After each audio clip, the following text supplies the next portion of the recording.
Hi hello guys, welcome back to our channel voice of ST. నేను మీ సింధు గౌతమ్ నండి. Guys, Guppedantha Manasu serial fame Mukesh Gowda alias Rishi sir పెట్టిన post అనేది Instagram post ఇప్పుడు viral అయిపోయింది. కామెంట్స్ పాజిటివ్గా వస్తున్నాయి, నెగిటివ్గా వస్తున్నాయి. దీని మీద ఒక్కొక్కరు ఒక్కొక్క విధంగా స్పందిస్తున్నారు.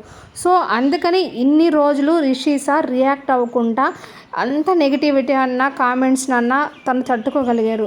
కానీ ఎట్ ద లాస్ట్ అది ఒక పీక్ స్టేజ్కి వెళ్ళిపోయిన తర్వాత తను రియాక్ట్ అవ్వాల్సి వచ్చింది. సో గైస్, ఇప్పుడు రిషి సార్కి ఎంత ఫ్యాన్ బేస్ ఉందో అట్ ద సేమ్ టైం అంత నెగిటివిటీ కూడా ఉంది. సో తను ట్రోల్ చేయడము జరుగుతుంది. కానీ రీసెంట్గా గ్యామ్ సీరియల్లో ఫస్ట్ నుంచి రిషి సార్ ఎగ్జిట్ అయిన తర్వాత మను క్యారెక్టర్ని రీఇంట్రొడ్యూస్ చేశారు. దానికి ఫస్ట్ నుంచి నెగిటివిటీ ఉంది పాప. సో మను అసలు పేరు డాక్టర్ రవిశంకర్. సో నువ్వు పండ్ల డాక్టర్వి, పోయి పండ్లు పీకో, నీకు ఈ యాక్టింగ్ అనేది సూట్ అవ్వలేదు, నువ్వు ఒక యాక్టర్వా అని నీచంగా మాట్లాడడం స్టార్ట్ చేశారు. సో గాయస్, ఎప్పుడైతే ఇలా స్టార్ట్ చేయడం వల్ల తను వైల్డ్గా రియాక్ట్ అవ్వడం జరిగింది.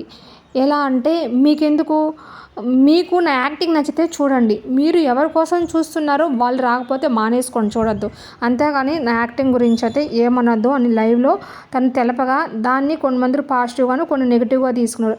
At the same time before మన రిషి సారు పోస్ట్ చేయకముందు డైరెక్టర్ వాడు కూడా ఇలాగే అని అన్నారు. సో మీకు ఇష్టం ఉంటే చూడండి, లేదంటే లేదని. సో గైస్, ఎవరైతే రిషి సార్ ట్రూ ఫాలోవర్స్ ఉన్నారో వాళ్ళంతా గ్యామ్ సీరియల్ని చూడాలా, స్టాప్ చేయాలా, లేకపోతే ఈ రూమర్స్కి చెక్ పెట్టాలా ఆలోచించండి. సో ఏంటో రిషి సార్ గురించి ఇన్ని విధాలుగా వినాల్సి వచ్చడం అనేది ఒక అభిమానిగా నాకు కూడా కష్టంగానే ఉంది. Thanks for watching my channel. Bye bye.